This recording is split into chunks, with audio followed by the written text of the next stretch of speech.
성도님들 안녕하십니까?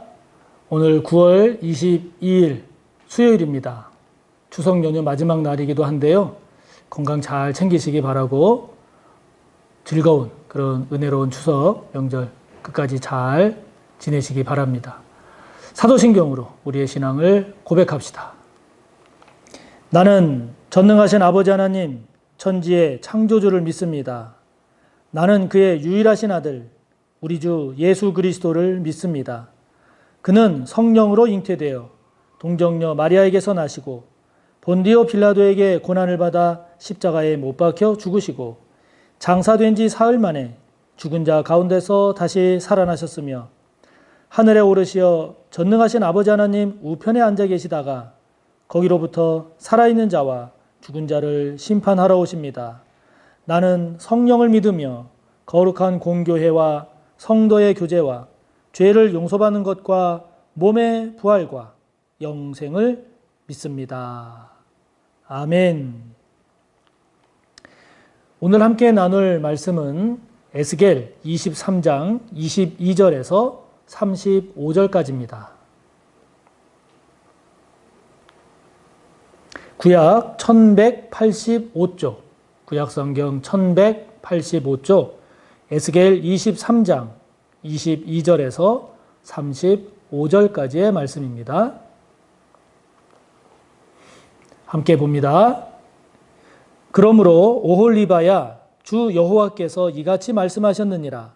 나는 네가 사랑하다가 싫어하던 자들을 충동하여 그들이 사방에서 와서 너를 치게 하리니 그들은 바벨론 사람과 갈대아 모든 무리 부곳과 소아와 고아 사람과 또 그와 함께한 모든 아수르 사람 곧 준수한 청년이며 다 고관과 감독이며 귀인과 유명한 자요 다 말타는 자들이라. 그들이 무기와 병거와 수레와 크고 작은 방패를 이끌고 투구순 군대를 거느리고 치러 와서 너를 애워싸리라. 내가 재판을 그들에게 맡긴즉 그들이 그들의 법대로 너를 재판하리라.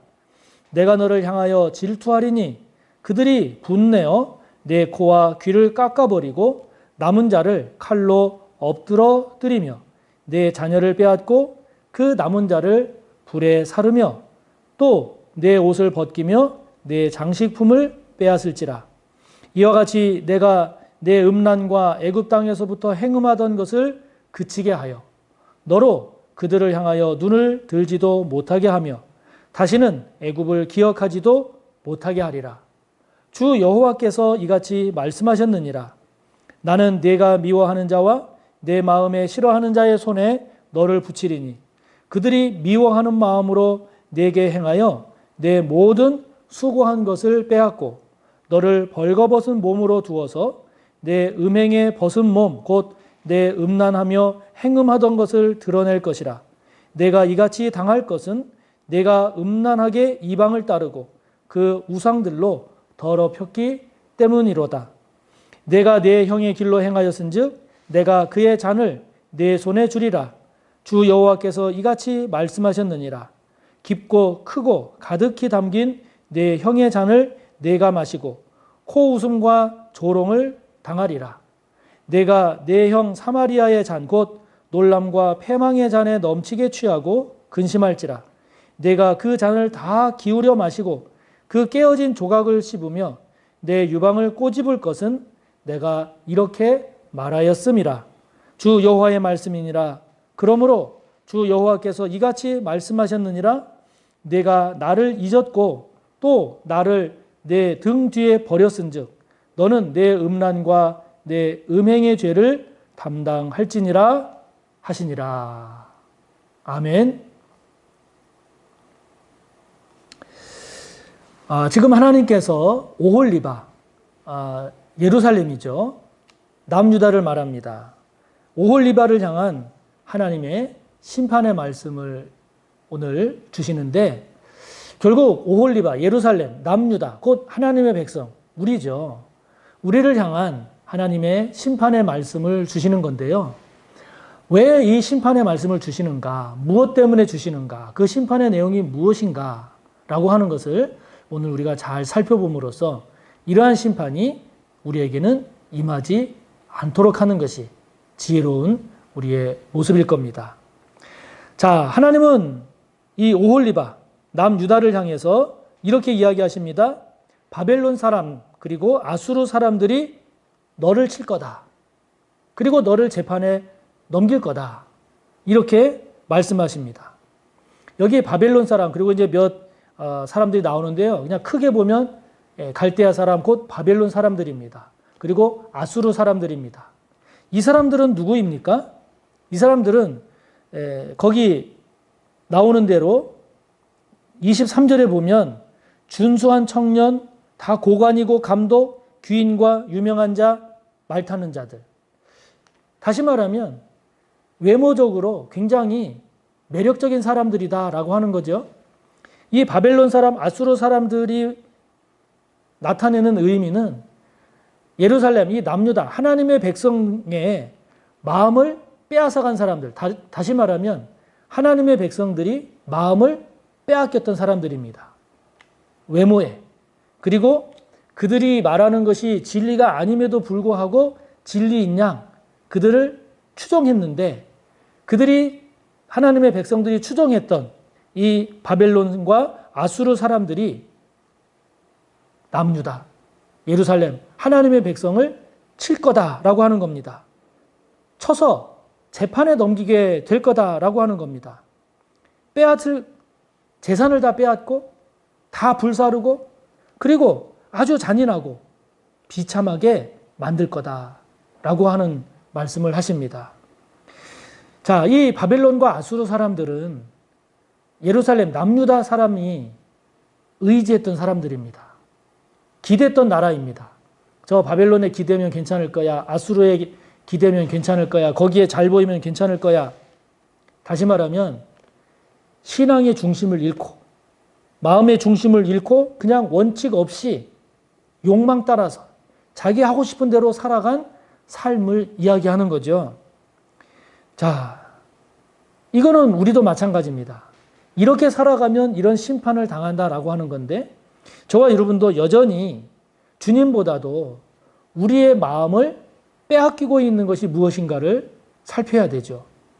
그렇게 빼앗기는 것에 우리의 마음도 빼앗기고 삶도 빼앗기고 하게 되면 우리도 이 오홀리바와 같이 예루살렘이나 남유다와 같이 이런 심판에 불행한 멸망하는 모습을 띠게 된다라고 하는 거죠.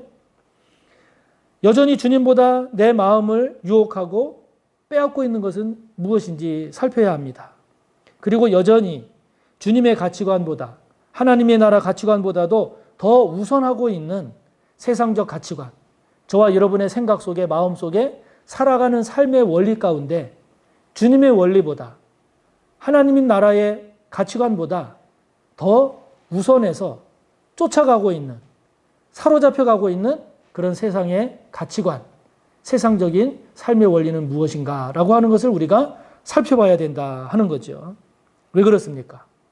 그거를 살피지 않으면 결국 지금 오홀리바와 같이 거기에 쫓아간다는 거예요. 그게 자기를 지켜줄 줄 알고 그렇게 살면 안전할 줄 알고 복될 줄 알고 그러나 그 결과는 어떻게 됩니까? 심판이요 멸망이라는 거죠. 그렇게 기대하고 믿었던 그 갈대아 사람, 바벨론 사람, 아수르 사람들이 오히려 하나님의 백성 너희를 칠 것이고 단순히 치는 것이 아니라 아주 잔인하게 아주 비참하게 그렇게 칠 것이다 라고 하는 거죠. 그렇기 때문에 저와 여러분 주님보다 더 앞세우고 있는 것, 더 마음을 빼앗기고 있는 것, 그것은 무엇인지를 잘 살펴서 그 길로 가지 않는, 그래서 심판당하지 않는 저와 여러분이 꼭 되시기를 바랍니다. 그러면서 하나님께서 27절에 보면 이 오홀리바의, 즉 예루살렘, 남유다의 이런 죄악들, 음란한 것, 음행, 이 죄악들을 그치게 하겠다라고 27절에 말씀하십니다. 더 이상 그렇게 하지 못하게 하겠다라고 하시는 건데 여러분 이것은요 하나님께서 오홀리바를 그냥 무조건 용서하시겠다 이게 아닙니다. 지금까지의 죄악 이제 없던 걸로 해줄게 이것을 말씀하시지 않습니다. 그게 아니라 행음했던, 애굽과 행음했던, 다시 말하면 하나님을 등지고 애굽과 한 몸이 되어서 놀아났던 그와 같은 그러한 삶의 모습, 그런 애굽에 의해서 빼앗기고 벌거벗겨지는 그러한 수치를, 고통을, 고난을 겪게 하겠다는 겁니다. 그걸 통해서 이 오홀리바의 음란이나 행음을 그치게 하겠다라고 하시는 거죠. 다시 말하면 그냥 하나님이 없던 걸로 해주시는 게 아니라 오홀리바 네가 범죄한 만큼, 네가 죄를 범한 만큼 그것에 상응하는 대가를 치르게 함으로써 네가 더 이상 그런 죄를 짓지 않게 하겠다라고 하는 게 하나님의 말씀입니다. 그러니까 여러분, 우리가 이런 하나님의 말씀, 하나님의 마음, 하나님의 뜻을 묵상한다면 저와 여러분 어떻게 하는 것이 지혜로운 자이겠습니까? 그렇죠. 죄악의 대가를 지불하고 죄된 생활을 멈추는 것이겠습니까? 아니면 죄악의 대가를 치르기 전에 돌이켜서 그 죄악에서 떠나는 것이겠습니까? 어느 것이 지혜로운 자의 선택이겠습니까? 당연히 죄악의 대가를 치르지 않고 죄악의 대가를 치르기 전에 돌이키고 죄에서 떠나는 거죠. 떠나는 겁니다. 그런데 여러분, 우리 인간의 어리석음이 뭔가요? 개인도 그렇고요. 회사도 그렇고요. 나라도 마찬가지입니다. 어리석은 게 뭡니까? 망하기 전까지 그걸 모른다는 거예요. 망하기 전까지 그 죄악으로 인한 멸망과 심판의 결과를 모른다는 거예요. 깨닫지 못한다는 겁니다. 인정하지 않는다는 겁니다. 이게 아주 인간의 어리석은 거죠.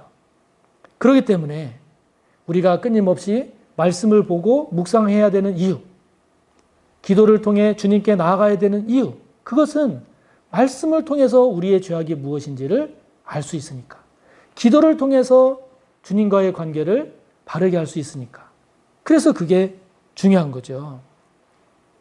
다시 한번 저와 여러분에게 묻습니다. 죄악의 대가를 치러야 그 죄를 멈추는 것이 낫겠습니까? 아니면 죄악의 대가를 치르기 전에 깨닫고 돌이켜 죄를 떠나는 것이 지혜로운 자이겠습니까? 저와 여러분 전자가 아니라 꼭 후자가 되시기를 바랍니다. 그러면서 하나님께서 35절을 보면 나를 잊지 말아라 그렇게 말씀하십니다.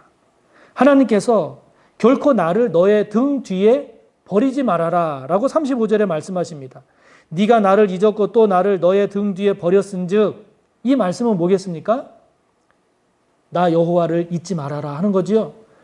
너의 하나님을 너의 등 뒤로 버리지 말아라 라고 말씀하시는 겁니다. 그것이 32절에 나오는 것처럼 그것이 우리가 코웃음과 조롱의 잔을 마시지 않는 길이고, 33절처럼 놀람과 패망의 잔을 마시지 않는 길이고, 34절의 내용처럼 깨어진 잔에 조각을 씹지 않는 것이고, 35절의 내용처럼 음란이나 음행이나 이방을 따르고 우상을 섬김으로 인한 그 죄악의 결과를 담당하지 않는 길이다라고 하는 것이죠.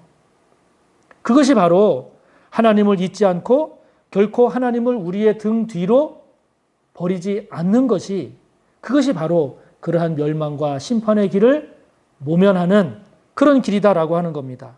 앞서 말씀드린 것처럼 우리가 말씀을 묵상해야 되는 이유가 뭔가요? 우리 스스로는 이 어리석고 우둔하고 무감각해서 모른단 말이죠. 말씀을 묵상할 때 그 말씀을 통해서 내가 이 말씀과 지금 다르게 살고 있구나. 내가 이 말씀과 내가 다르게 생각하고 있구나. 이 말씀에서는 그런 의도를 품지 말라고 했는데 내가 그런 의도를 품고 있구나라고 하는 우리의 죄악을 말씀을 통해서 깨닫기 때문에 말씀을 묵상하라 하는 겁니다.